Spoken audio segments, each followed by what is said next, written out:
I actually wanted to ask you because President Trump said last night that he's already involved in what he called very serious discussions with the Russians regarding the war. Do you have any ideas about what these discussions are about, what is happening between them, or have you received any information about this? Let's be honest, the conversations of the United States at the development level with the Russians were constant, and we knew this throughout the entire full-scale and pre-full-scale war. I think it's like sappers in a minefield. That is, they sense the mood, what might happen, how to bring all sides closer to ending the war. But what's important, certain moments in our history suggest to us nothing can be built without Ukraine when the war is happening here on our land. Because there are, I would say, it seems like control of the war in which everyone will lose, certainly, again, primarily Ukraine.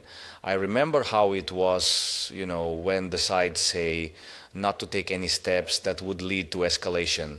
You see, for example, I fought for a long time to get the capability to act long range. And they weren't giving it to me because they said it was crossing red lines. What is crossing red lines? Well, if Ukraine were to strike deep into the Russian Federation, even against military targets, Russia could launch some strike. They threatened, remember, with nuclear and other messages and so on. It means that they were talking among themselves, because it cannot be that the United States of America or someone from Europe can just say, if you hit deep into military targets in Russia, Russia might deliver a nuclear strike. Where from? Did they dream it? No, they are talking. And that's why sometimes there is a delay. That's what I mean. A delay in decision making, which then led to our territorial losses, to our weakness to pauses in weapon supplies. It was like that with air defense.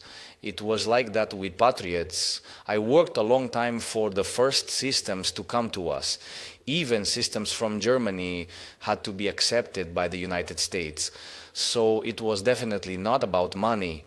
It was about political acceptance, political will. Payments from the State Department and the White House, because it concerned certain weapons that the United States possessed, either with licenses or rights or actual systems. That's what I mean when I talk about control over the war. And it doesn't lead to anything good. This control leads to nothing good. Because when we had the initiative in our hands, when we repelled the enemy, there was great faith, motivation.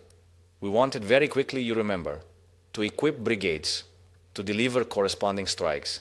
We wanted F-16, to have a strong fleet. We did not get it.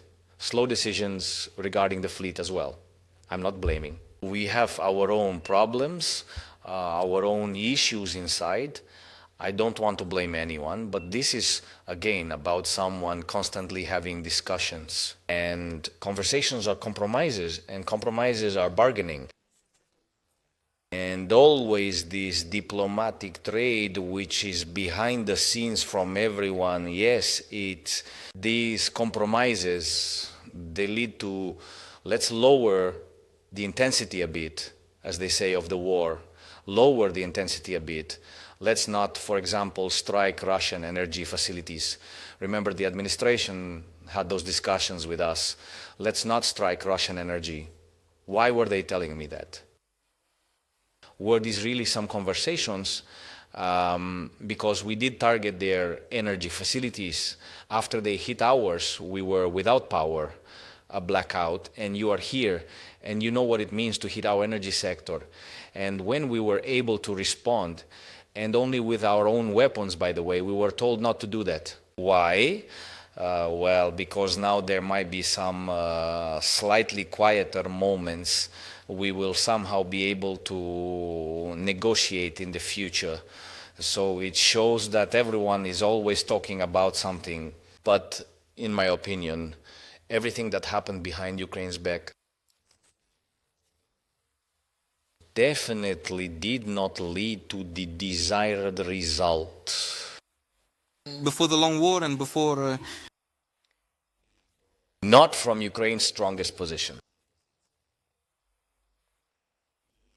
I don't want to say that the Russians have very strong positions today.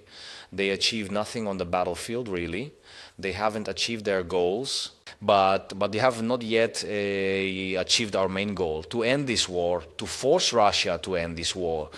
So I don't know what everyone is talking about with the Russians somewhere.